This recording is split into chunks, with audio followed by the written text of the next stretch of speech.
রাগ খুব খারাপ জিনিস। রাগ মানুষের খুব ক্ষতি করে। এটা কিন্তু বাস্তব এবং প্রমাণিত কথা। এটা সকলেই স্বীকারও করে। রাগ জিনিসটা খারাপ হলেও কিন্তু ওই রাগী মানুষগুলো খুব একটা খারাপ হয় না। এই যেমন ধরুন না, রাগী মানুষগুলোর মন খুবই নরম হয়। এই রাগী মানুষগুলো নিজের ভালোবাসার মানুষগুলোকে আগলে রাখে। যারা বেশি রাগ করে তারা সকলের ভালো চায়, কিন্তু দিন শেষে সেই মানুষগুলোই সবথেকে বেশি খারাপ হয়ে যায় সকলের কাছে।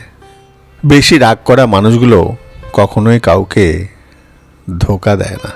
তারা কোনো রকম মতামত প্রকাশে সাহসী হয়, আবার কোথাও অন্যায় হলে সেই অন্যায়ের প্রতিবাদে রুখে দাঁড়ায়। একটা জিনিস লক্ষ্য করে দেখবে, যারা রাগী মানুষ, সে রাগী মানুষরা চোখে চোখ রেখে কথা বলে। লক্ষ্য করে দেখো, এই রাগী মানুষগুলোর মধ্যে একটা বিশেষ গুণ হচ্ছে তাদের মধ্যে মিথ্যায় কথা বলার প্রবণতা খুবই কম থাকে। তারা একবার কিছু করার সিদ্ধান্ত নিলে সেটা করেই তবেই ছাড়ে।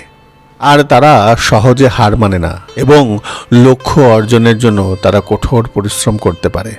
তবে তারা যদি তাদের এই রাগটাকে, ক্রোধটাকে সংযত করতে পারে, সংযম করতে পারে, নিয়ন্ত্রণ করতে পারে, তবে তাদের মতো মানুষ পাওয়া খুবই দুর্লভ।